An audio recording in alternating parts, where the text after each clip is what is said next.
নরসিংদীর মাধবদী থানায় ভাঙচুরের চেষ্টা করেছে দুর্বৃত্তরা। গত ৩০ ডিসেম্বর ২০২৪ সোমবার সন্ধ্যায় ঢাকা সিলেট মহাসড়ক সংলগ্ন নওপাড়া এলাকায় মাধবদী থানা কমপ্লেক্সে এই ঘটনা ঘটে। বিষয়টি নিশ্চিত করেছেন অতিরিক্ত পুলিশ সুপার মোহাম্মদ কলিমুল্লাহ। তিনি জানিয়েছেন, মাধবদী থানার পুলিশ ডাকাতি মামলার একটি ঘটনায় গত রোববার থেকে অভিযান চালিয়ে ৪ আসামিকে গ্রেফতার করেছেন। হামলার একটি কারণ এটি হতে পারে। ঘটনার দিন দুপুরে রেজিস্ট্রেশনবিহীন একটি মোটরসাইকেল জব্দ করা হয়েছে, সেটিও হামলার কারণ হতে পারে। এরপর ঘটনার দিন রাত আনুমানিক ৯:৩০টার দিকে নওপাড়া আনিসুর রহমান আশিকের বাড়িতে এই ভাঙচুরের ঘটনা ঘটেছে।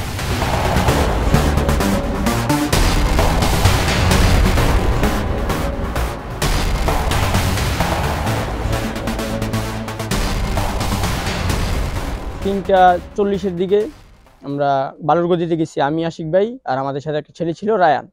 তো গদির মধ্যে বসে বালুর হিসাব করতেছিলাম, এর মধ্যে একটা পুলিশের গাড়ি আসলো, আইসা নামিয়া জিজ্ঞেস করতেছে এই জায়গায় আশিককে। তখন আশিক ভাই বলছে যে আমি আশিক। তখন আশিক ভাই বলছে যাওয়ার জন্য। তখন ভাইয়ের হাতে ক্রেজ নিয়ে ওনার কাছে গেছে, গিয়ে সালাম দিতে দিতে উনি মানে গালিগালাজ শুরু করছে। মানে এরকম ভাবে গালিগালাজ শুরু করছে বলে প্রকাশ করার মতো না। নজরুল ওসি। তো এর মধ্যে ভাই বলতেছে, আশিক ভাই বলতেছে যে গালিগালাজ করতেছেন কেন স্যার, কথা বলে আসেন। তোর সাথে কিছু কথা বলবো, তুই কে, তোর সাথে কথা বলতাম। স্যার আপনি আমার শুধু শুধু গালিগালাজ করতেছেন, কোনো তো কারণ আছে। পরে বলতেছে যে এই জায়গা কার, তুই এই জায়গায় কি করস। পরে বলতেছে স্যার এটা সিএমবির জায়গা, আমি সিএমবির লোকের সাথে কথা বলে এই জায়গায় ঘর তুলছি।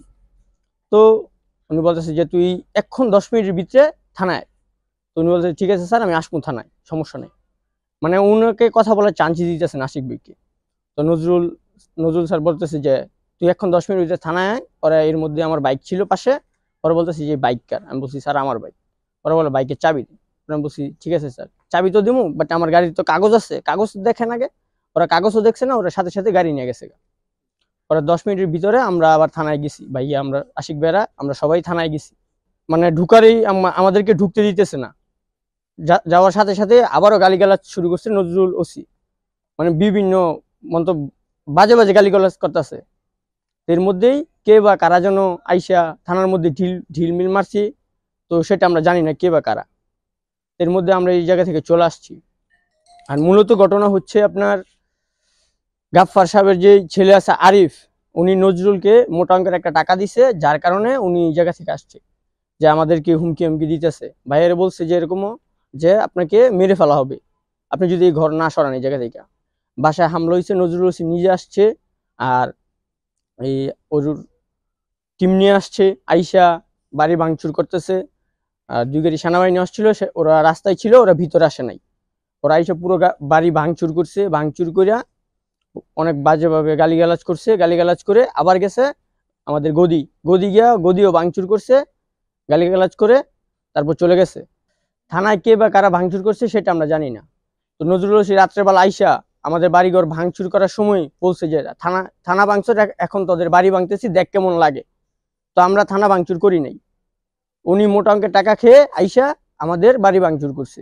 প্রথমে ওসিরা আইসে কোনো কথা নাই, গেট গ্লাস ভাঙ্গা, তারপরে গ্লাস দরজা গেট না বলে খুললে তা গুলডি করবো, নানান হুমকি দিতেছে। পরে বাচ্চাটা ভয় পেয়ে গেটটা খুললে দিছে। তারপরে আমি এখানে আসলাম, আর নজরুল ওসি বলতেছে এনতে না যাও, আমি গুলডি করম।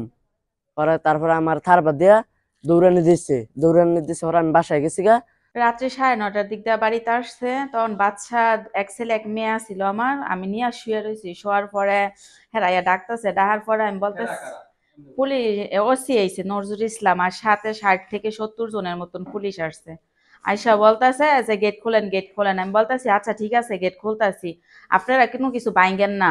এটা বলার সাথে সাথে ওরা গ্লাস গুলি ভাঙ্গা লাইছে। ভাঙ্গার পরে আমার ছেলে বলতেছে যে দাঁড়ান আঙ্কেল, ভাঙবেন না, গেট খুলে দিতেছি। তারপর হ্যাঁ একটা দমক মারছে। দমক মারার পর আমার মেয়ে ইচ্ছা মতো কাঁদতেছে যে দাঁড়ান তোমরা কোনো কিছু ভাঙ্গো না, তোমরা ফায়াও ধরি, তোমরা ভাঙ্গো না, আমার আম্মুরে ছাইরা দাও। গেট খুলে দিতেছে। গেট খোলার পরে সাথে সাথে মনে করেন যা কিছু আছে ঘরের সব কিছু ভাঙছে।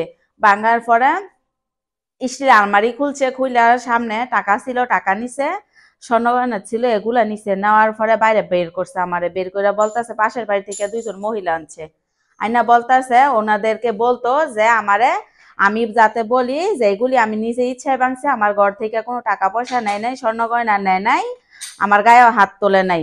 তারপর পাশের বাড়ি থেকে 2 জন মহিলা আনছাই না, ওদেরকে শিখাই দিছে আমারে বলার লাগি, ওরা যাতে বলে যে আপনার গায়ে হাত তুলছিল, স্বর্ণ গয়না নিছিল, টাকা পয়সা নিছিল, ঘর দুয়ার ভাঙছে, এটি যাতে আমি না বলি। ওগো কথা যাতে না বলি, বলতাম যে আমি নিজের ইচ্ছায় ভাঙছি, অথচ আমি কোনো কিছু নিজের ইচ্ছায় ভাঙি নাই।